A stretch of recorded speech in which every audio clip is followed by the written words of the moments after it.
I had a crazy idea. I had a crazy idea for something that's impossible.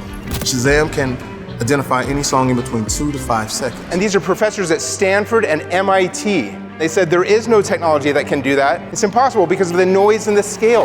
You've got a product that most of us around the world all are delighted by. What do you think created this belief inside of you that says, I can do things people say are impossible?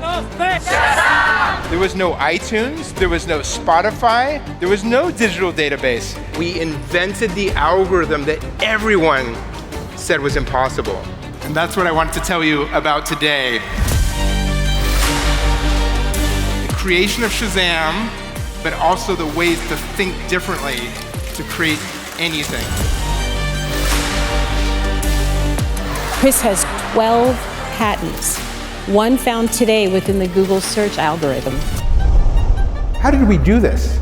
How did we create this thing that people find magical? Now, before Shazam almost failed, I almost failed. Because I have dyslexia, and I always struggled in academics.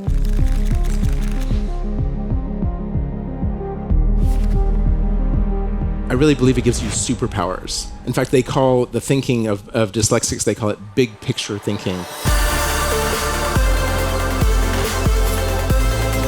We have to question all the assumptions to make sure that we're breaking down to these basic truths, these raw ingredients. That's what leads to the breakthrough ideas. Turns out our brains are actually wired to think traditionally. We think from what we know. We think from the assumptions because that's efficient. How do we do this? How can you all think differently to build amazing things? There's these insights, these learnings, these takeaways that anyone can use. We have a tendency to simply accept friction. Whenever you eliminate cognitive load and you make something that much easier to use, you're creating something that's delightful. When you think about your own business and what you're doing today, all the problems you're trying to solve, and now you have AI at your disposal and you can do so many more things, what new ideas can you come up with? How can you boldly embrace AI? Chris is stunning. He's so in his joy, like what he loves doing, and it's very inspiring. I admired his passion. I admired his obsession. I felt the global impact of him.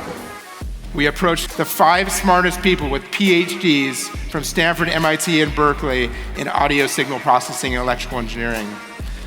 The number 1 rank was Avery Wang. And luckily, he joined the company as the 4th co-founder of Shazam. A genius with 4 degrees, but there was a problem. Once he joined, he also said it was impossible.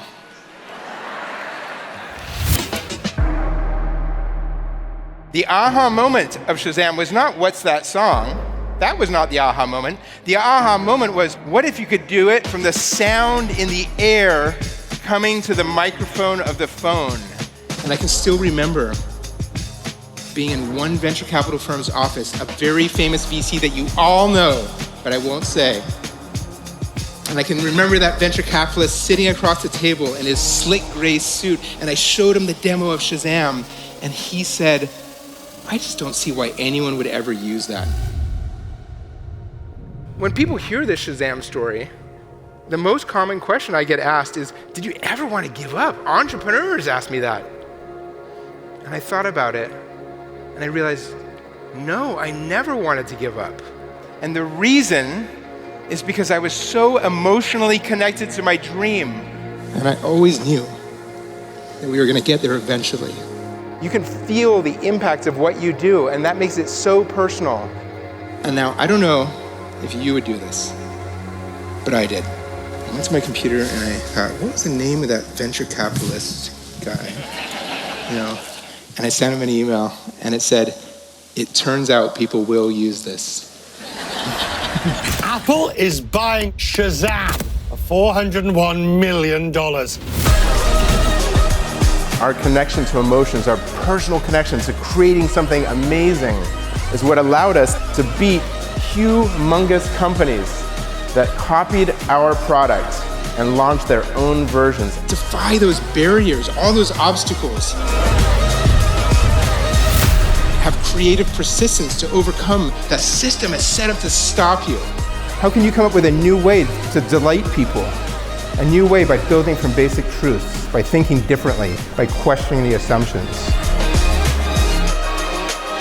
When you do these things, unexpected great things happen.